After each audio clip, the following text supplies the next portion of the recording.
Welcome to our Shield of the Sun video entitled NARC, Community-Based Stalking. In this video we're going to talk about a controversial subject that has been talked about throughout many internet media outlets, through various internet channels or various videos. It has now been even more exposed on certain news channels and even on certain documentaries that were featured in Britain and in the United States and places around the world. This particular phenomenon, called a phenomenon basically, but really not a phenomenon, but more like a conspiracy within the community and a controversy that connects back to government experiments, is really the proper face of this particular issue that we're going to discuss. We're going to discuss this issue that has often been called gang stalking, or it's often been called community-based harassment is the term that they want to really use now, which is the proper, I believe it is a proper term, because it really is a form of harassment that is centered with using Community Watch. So, but I want to talk about the logic and the parameters of this particular thing, to give really just helpful tips and helpful understanding to the situations that people could be having who are still probably facing this particular issue today, or they're trying to recover from the damages that were done from this particular issue. So I'm going to talk about it in a more broad text, in terms of the fact that I want to kind of relate this message to people who either don't know about it or people who do know about it and were victims to it. So let's talk about some of the aspects of this. Let's talk about where this phenomenon, as that's called, came from. Where did community-based harassment come from? Where does gang stalking or group stalking persons come from? Well, first off, it is based in bigotry. It is based in racism. It is based within a group having an indifference toward another group of persons or a person themselves. So it isn't always just about skin color. Sometimes it's about other issues as well. Whatever the case is, what the government's part in it, if we talk about the recent cases, has a lot to do with military experiments and more of shadow government experiments. But before I get into that, I want to talk about how the community themselves gets involved in things like that. I want to give some examples to give you an understanding. In the early 1900s, we had a problem with lynching. Lynching was a very big problem. And a lot of people may not know exactly how lynching was, how it occurred. How does a community get together in groups and take someone and hang them and make a sport out of it, make a festival out of it? Well, first it started with the fact that the towns that were involved in lynching had Community Watch in their towns. These Community Watch members came from church groups, or they came from educational institutions, or they came from other political groups, local political groups, or they came from merchant fields. So they're like a collection of people. They're a collection of people who are hearing the latest political arguments and ideas of that day. Meaning political parties, which represents a party within the government, will come to those communities and tell them things to either incite their support or to incite what is called rivalry or hatred toward whatever it is they're talking about. So with a lot of lynchings, it was very racially motivated and politically motivated, because they literally believed that a lot of the black civil rights groups were involved with subversive communist groups would then upstart their democracy.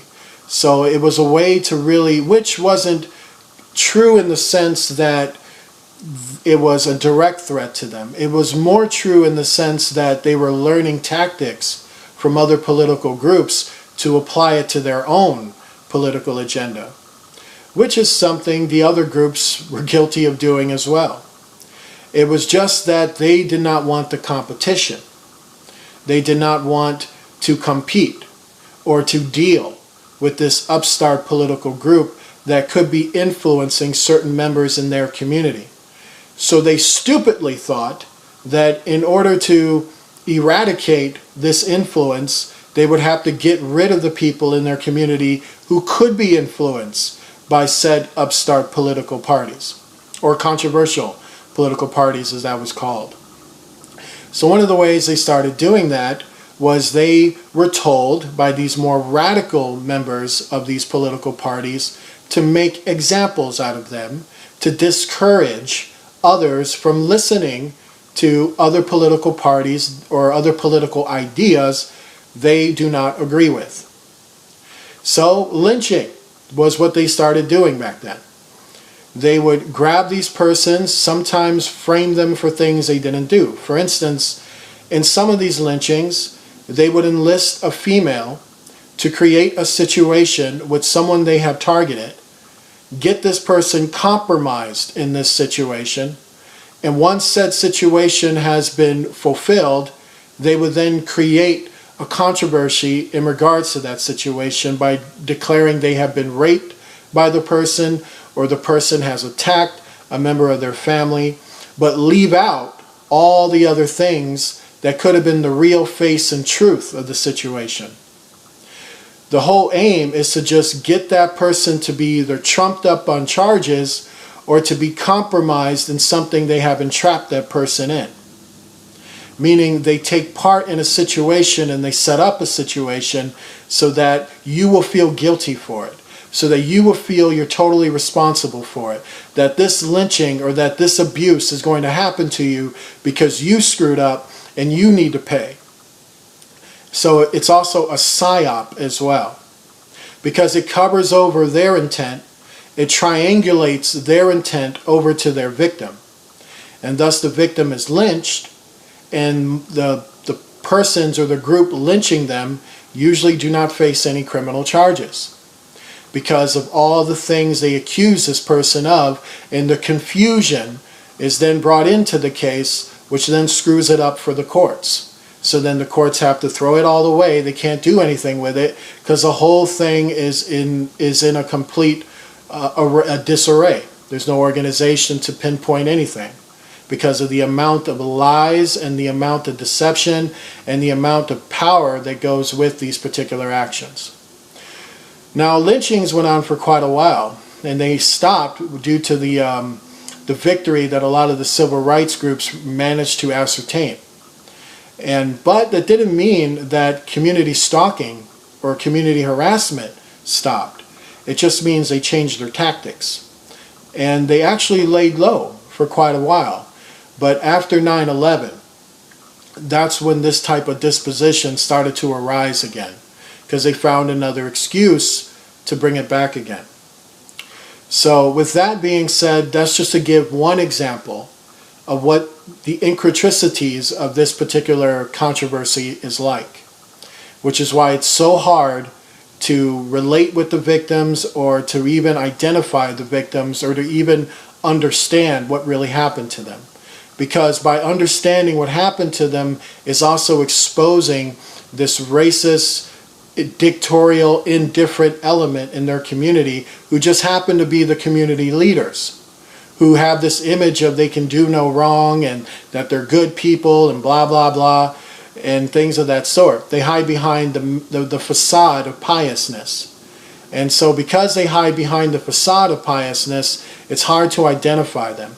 So that's why this video is entitled Narcs, because the truth is the people who take part in community harassment, who engaged the lynchings in the past and who engaged these mind control gang stalking methods of today happen to be narcissists.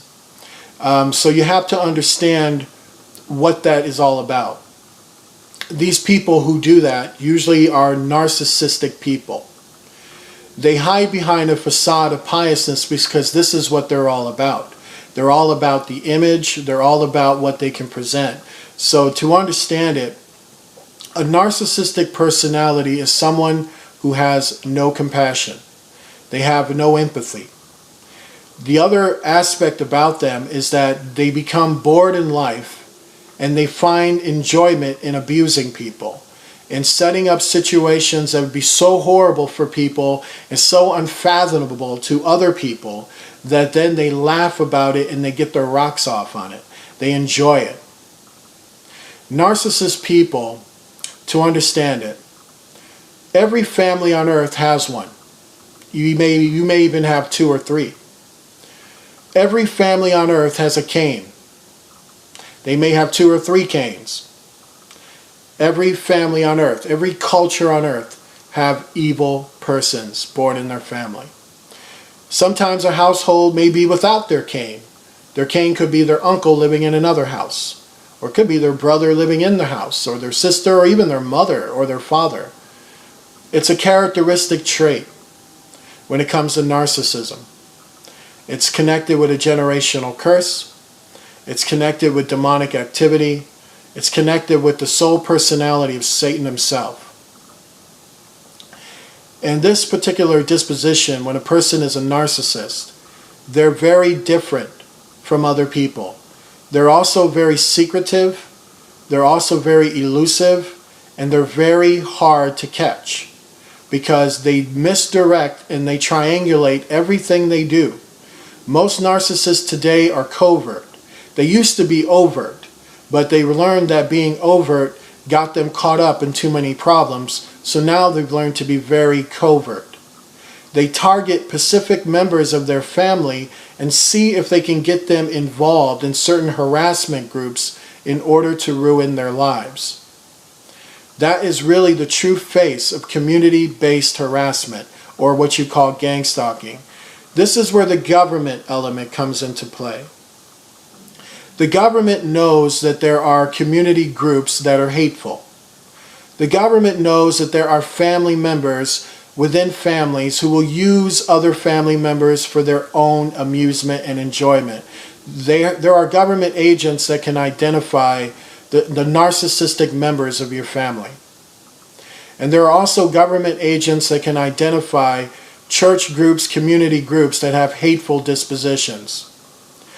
One of the things our government wanted to do in the late 90s is that they developed a lot of EMF technology, a lot of electromagnetic frequency technology. They came in the size of watches and the size of buttons and the size of remotes. But the thing was, they didn't have a real good agenda in terms of how to experiment with that. They were experimenting around the world, using it on other people there, mostly in the NATO countries, where they were able to have that access. And then they started experimenting on their own people. They started applying this justification in the 2000s, and then they received legal justification on their own end in terms of the CIA operation when 9/11 hit. Because when 9/11 hit, they gave them the excuse to have Homeland Security and to enforce the invasion of our rights, the invasion of our privacy, and it enabled the military, or the shadow side of the military. I'm not talking about the open military, by the way. I'm not talking about the regular Army or the regular Marines. I'm talking about the experimental black side of the military. We're talking about places where military projects take place under classified means, meaning people who've been in the military have probably heard about it, maybe they've seen it, maybe they have experienced it, but they're not directly involved. The people involved are involved in the classified projects, which connects with Central Intelligence and NSA. Now, these guys always got crazy experiments, nutty experiments, things that'll make your stomach turn inside out. Some pretty sick stuff. One of the sick things they wanted to do was they wanted to infiltrate these community-based groups that were hateful, and then get a hold of certain families that those community-based groups can use in order to target certain people in those families to experiment these devices on them. So the first thing they did was they started recruiting people in these communities. And how they did that was they first started out as acting troops or they started out as government political groups to work in the media. Some of them were job offers. They were offering like jobs, but they just didn't know what kind of jobs they were. A lot of them were recruited through occult members like lodges and other occult groups who would work with groups within the community, and that would be like 80% of their members. And then to fill out the rest of the members, they would sell them on different opportunities they can have if they take part in certain government experiments, and that's how they recruited the rest. But everyone they recruited usually had a narcissistic, racist, bigoted, ignorant mindset. They were usually people with a very low IQ. They were hardly college educated. They were hardly smart or intelligent. They didn't have a lot of understanding of other people's feelings. And these were people living in a bubble and living really within their narcissistic mindset. They were willing to work with the government in selling out people in the community.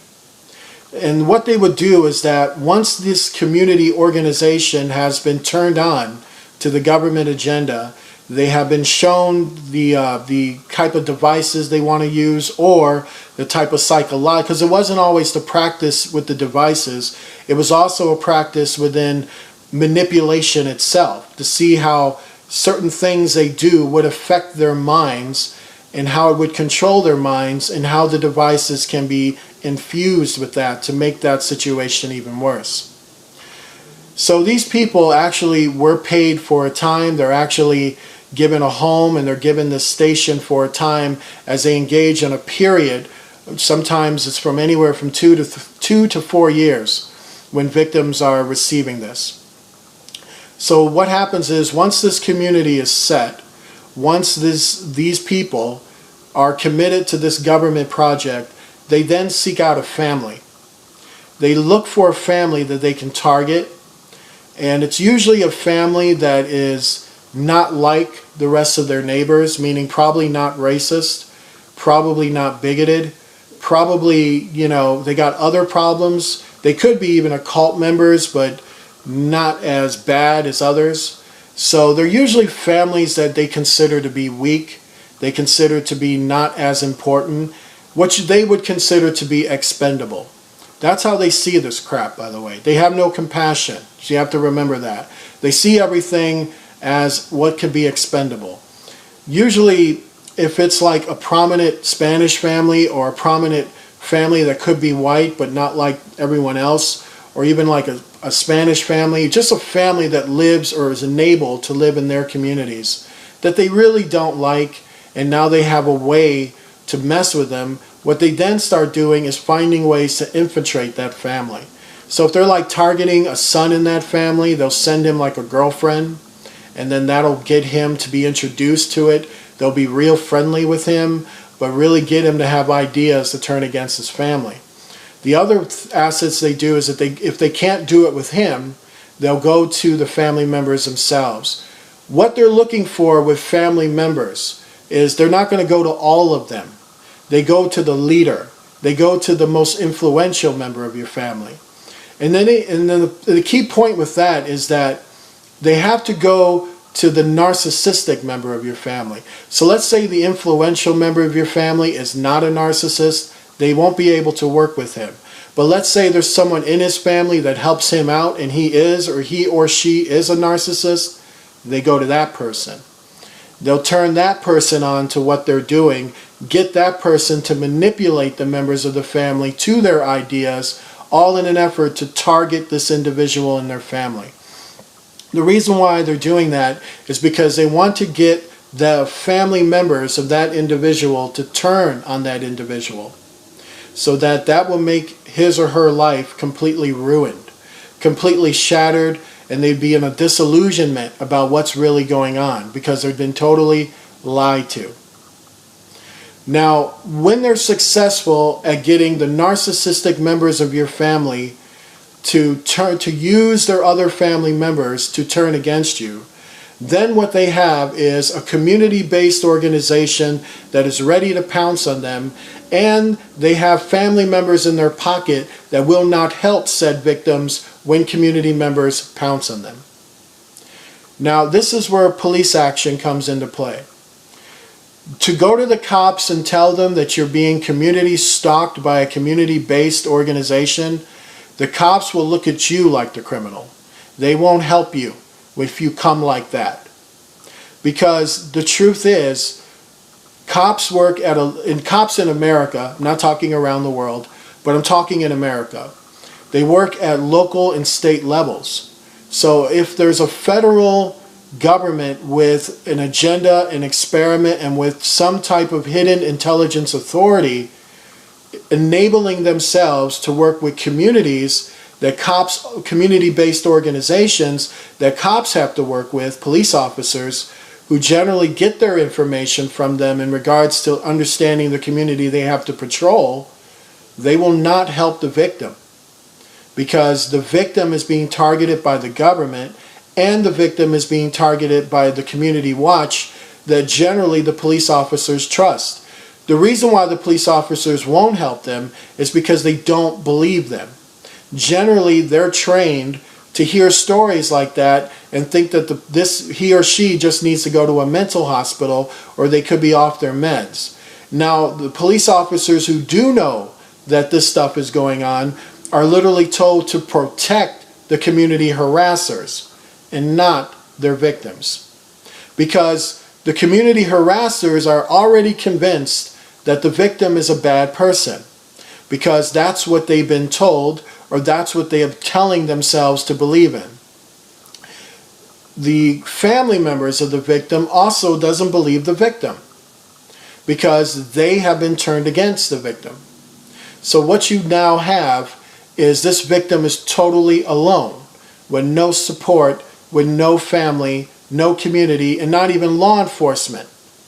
The only thing you really can do is that if you get out on your own and you have to live on your own, if you can find them committing a legitimate crime, then that's what you have to go to the cops with. That this person robbed me and it was just a robbery, but you can't tell them what the full story is, because then that destroys your credibility, because they don't understand it, or they just don't believe it, or they're completely ignorant to it. And then that's just a sad reality. You see, government ops is all about operating in the shadow. It's all about hiding in plain sight. I want to say that again, hiding in plain sight. And how do you do that is that you change the perceptions of the people around you. So the people around you will have no idea what's going on. But you'll be paranoid of them, because you can't really identify between them and what's really going on. So what you're being really subjected to is a mind control experiment. Now, the sad thing about being subjected to that is that if you survive it, the main aim they're trying to get you to do is that they're trying to get you to kill yourself. Or they're trying to get you to kill someone else so that you'll just go to jail, where they'll just monitor you 24 hours in jail. If you manage to survive it, I could just tell you this.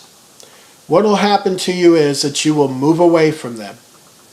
You will discover the truth of what really happened, and the best advice to give you on that end is called no contact at all. If your family members were involved in that, if your family members listened to a narcissistic member of your family to initialize these hateful things towards you, and you found out that that was the case, and you contact them again, you're a sucker. Or you're just that emotionally controlled by them. Narcissists have a personality like a vampire. Their whole lives revolve around you. Community-based harassers are the same. They have no life. They have no love. They have no empathy. They're just complete empty people, filled with hate, filled with disgusting feelings, and that's all they know how to express. So that's why they come at you, blaming you for things that they do, or accusing you of things they are guilty of. Narcissists like to play the victim. Therefore, the person who orchestrated your family members to turn on you will play the victim. He'll play like, I'm the victim, you hurt me and you deserve it, even though it's actually the other way around. That's called misdirecting and triangulating the situation. That's what narcissists do. The community-based harassers are also narcissists. So once again, they're the victim, not you. They'll blame you for all the things they had to do to you because you made them do it, because you didn't do this or you didn't do that, or whatever it was, whatever disillusion is going on in their minds. So the community-based harassers aren't sorry either. The government who orchestrated both groups to do this to you, you're just another number on the page. You're just another experiment. You're another checkbox. You're another do this, don't do that. You're just another piece to their puzzle in the project that they're actually developing. They have no love or concern for you. They don't even care that it even happened. They're going to move on with the day and eat chicken and find another victim. That's the shadow op. It's no compassion. There's no love in it. So what you got is family members who ain't sorry, community-based harassers who ain't sorry, and a government that ain't sorry. The only thing you can do is ride out the storm and then move away and have no contact at all. Cut off your family, get away from that community, take notes of those faces that you remember, and never ever talk to them again. Never speak to them again, never give them the time or day, nothing, nothing. What you have to do is heal. You have to heal from the effects, because what they've done to you is this. First off, they do what's called loud noise campaigns, where they'll bang their car or slam their car or slam their doors, and everywhere you walk they're slamming doors, slamming cars, slamming on your ceiling, shining lights into your house. What they want to do is get you to associate those noises with your abuse, because those are common sounds that you hear out in the world. People closing their door, people playing their music, all those type of things. Those sounds are common. However, they're not supposed to be like overly common that you're hearing them all the time. Usually, stalkers use common sounds so that you would associate your pain with those sounds. And that will inadvertently make you paranoid with normal people around you. So therefore, some guy could just be getting out of his car, he's just slamming his door, but you're taking it personally because some personal stuff happened to you using sounds like that. So this is what you're going to have to heal from. You're going to have to go somewhere else and heal from this. Heal from the effects and learn how to live, or learn how to heal and live with this pain that you have. And the only way you can do that effectively. Now, I know some people can refer you to a psychologist and all that. I'm referring you to Jesus Christ, because that's who helped me. That's who will help a lot of you. You can be delivered from it. The simple fact is that these community-based harassers can't do that for the rest of your life, nor your family, nor the government op on you, because the money runs out. That means time and resources runs out. It's an experiment that goes on for that particular stage, and then they move on to the next stage, and then they move on to the next. What we have here is a lot of this is being run by left and right-wing parties. So you have shadow ops in both parties who work in correlation with church groups, institutions, community groups, things like that. Now, are some of the things you can watch out for in regards to all this. First off, be careful what communities you move into. First, I could just tell you right now, most places in Chicago are screwed. They're just filled with community harassers. So don't even bother living there. New York City has the same problem too. So does Seattle, so does LA. A lot of cities in Texas have the same problem, even down south. What I've noticed is that it's major cities, the cities that are very big. They have certain communities or community watch in certain neighborhoods who don't like outsiders, who don't like new people moving in, or people they don't like moving in. And these people are keeping their ear to the ground to any government experiment that they can get a hold on and they can use to harass other people. So understand that bigotry groups and racist groups have not gone anywhere. They've just changed their name and they changed their tactics, and it's become subtle, more creepy, more covert, more sneakier than ever. That's what they've done. They haven't changed. They just changed their MO. So unfortunately, when you move to certain communities like that, and those groups are there, they're already watching you, and they're looking for a way to infiltrate and ruin you.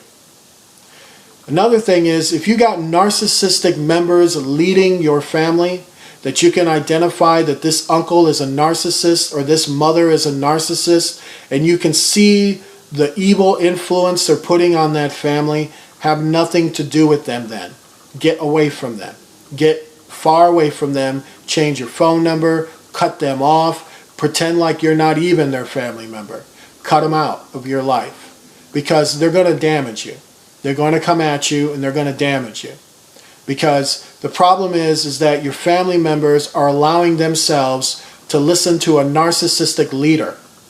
So that narcissistic leader is just abusing the whole situation.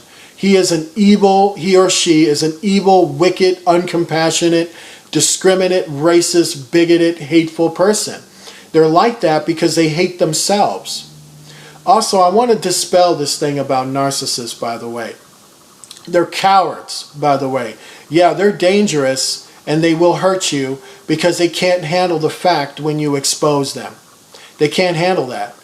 They can't handle it when they have been completely outed and there's no more triangulating, there's no more misdirecting. It's just, I know who you are, you're a scumbag, and I don't ever want to talk to you again. Yeah, that's when they get mad, and that's when they may attempt to hurt you. Usually they'll try to do it themselves, or they'll try to get someone else to do it by getting someone else to feel sorry for their little peddly self, and then they'll come and commit a crime for them. Understand this. Their whole front, their whole I'm strong as steel, I'm confident, I look better than you, it's a front. It's somebody wearing nice clothes. It's somebody who exercises too much. It's somebody who learns rhetoric too much. It's someone who learns how to manipulate and be a sicko far too much. But it is a front. Deep down inside them, they have no life, they have no character, they have no honor, and they definitely have no inspiration for anything. They're empty, they're shells, and they're meaningless. The whole universe can see it. The only ones who don't see it is the world, because the world is too consumed in fakeness. Narcissists are fake people. Fake to the bone. Fake about everything. They are overly good at presentation. They're excellent at presentation, because presentation is all they got at the end of the day. Cut the presentation out and then find out what you have. That's when they want to hurt you, because they don't want you to see it. They don't want you to realize it, because then the whole game is up and then everyone sees who they are. So understand, that's what narcissists feed on. So do not feed it. Don't admire their clothing. Don't admire their stance, their presentation. Piss on it if you got to. Ignore them. Have nothing to do with them. And don't buy into their lies, because they're nothing. They're nothing at the end of the day. All they got is you. All they got is the people they're using. All they feed on is that control. When that control is broken, then what do they got? Nothing. Period. That's the same thing with community-based harassers. You have to stop looking at them as if they're righteous, as if they're pious, as if it's just a misunderstanding or it's just confusion. No, there's no misunderstanding. They targeted you under a bigoted, logical, in their mind, discriminate point of view. They targeted you in that way. They already judged you. They already wrote you off. And they took money from a shadow government op existing in a different name, usually hiding in colleges and other institutions. Took money from them to harm and hurt you. You have to reflect on that. You have to really think about how evil that truly is, the depth of how sick that really is. So a lot of these things will affect you. They will ruin your life. They damage your life for quite a while. So to understand all this is that people who have been victims like this, to this type of harassment, it's not new. It's just a repackaged thing of an old thing. It's a thing that's been repackaged with an intent to do military experiments. It connects with Project Bluebeam. It connects with the HARP devices. Because HARP also has a side deal or a side operation involving Bluebeam, which is to involve these frequencies to be shot at people's heads to see what they'll do. And it just isn't enough for them to just radiate the entire population with it, but they want to target families, infiltrate those families, and see what it would do to somebody personally. And that's what the victims of what is called gang stalking and such names are truly victims of. That's what really happened to them. That they really were singled out by, first off, a government that saw opportunity there. They saw that community members didn't like those persons for whatever reason, and they were ignorant, racist, stupid reasons that came from hypocrites, so that should tell you something. The government of that particular operation truly saw that this guy's family members were screwed, and their leader of that family was a narcissist. So it was like, wow, it's a great opportunity for us. We can really go gun-ho with this guy or this woman and just see how it just turns out, because they don't care about you. They don't care about your life, and they don't care about how that affected you. The only one who cares is Jesus Christ. And he's the only one that's going to see you through something like that and help you to heal. Now, as for these people, do they benefit from such activity? Do these narcissistic family members benefit from such activity? Do these community-based harassers benefit from such activity? Does the government op benefit from such activity? Well, the end results have come in, and the answer is no. Most of the survivors actually move somewhere else, and they do rediscover their lives again. Most of the people who took part in hurting them have their lives ruined later on. You want to know why? It's a cycle of destruction. Narcissistic family members, when they can no longer abuse that family member, they will move on to another family member until they've destroyed all the members of their family, and then they themselves have nothing left. And then they're destroyed because they get exposed. The community-based harassers, when they're done destroying someone else, this leaves bad feelings among the group about what they just took part in. And thus they turn on each other, or they find another target, and then they turn on that target, and then that target kind of slips from them. But the main assets that happen with the community harassers is that usually when they're done their dirty work, they turn their dirty work on themselves, because they're so hateful and they're so pumped up by what they've done that they can't help but to vent it on each other. Community-based harassers are like rats that eat other rats. They're like cannibals. They're parasites. They feed on each other, and this is what they feed with. So what happens with them is that if they're a church group, they lose numbers. If they're a community charity group, they lose money. They lose members. If they had influence in the community, another group takes over from them because they've knocked off with influence. On the government ops part of it, it's a lot of money spent. It's a lot of time, resources spent. And oftentimes the shell of their information then gets shifted in classified projects. So people get fired, people get left out, and then cover-ups have to happen because these operations, though they could have a legal way of covering it, the operation's MO was illegal, so they'd have to use illegal tactics, and therefore they're going to have to engage in assassination.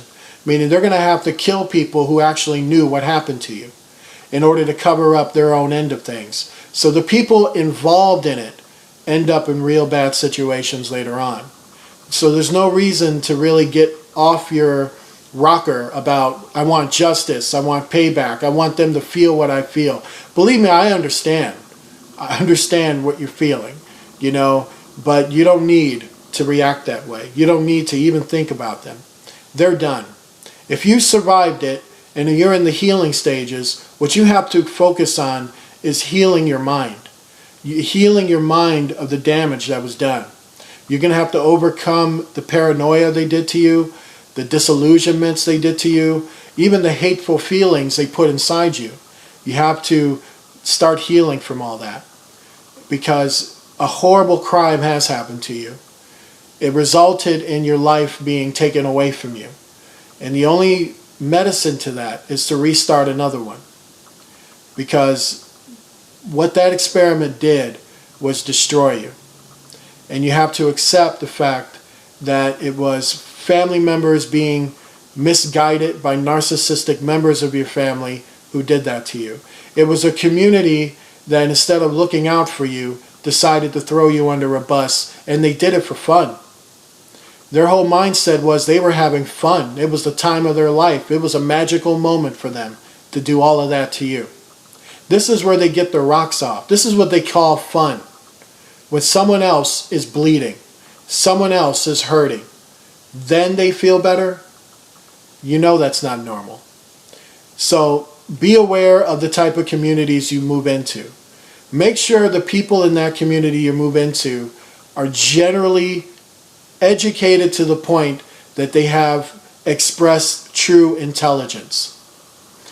Bigotry is not intelligence.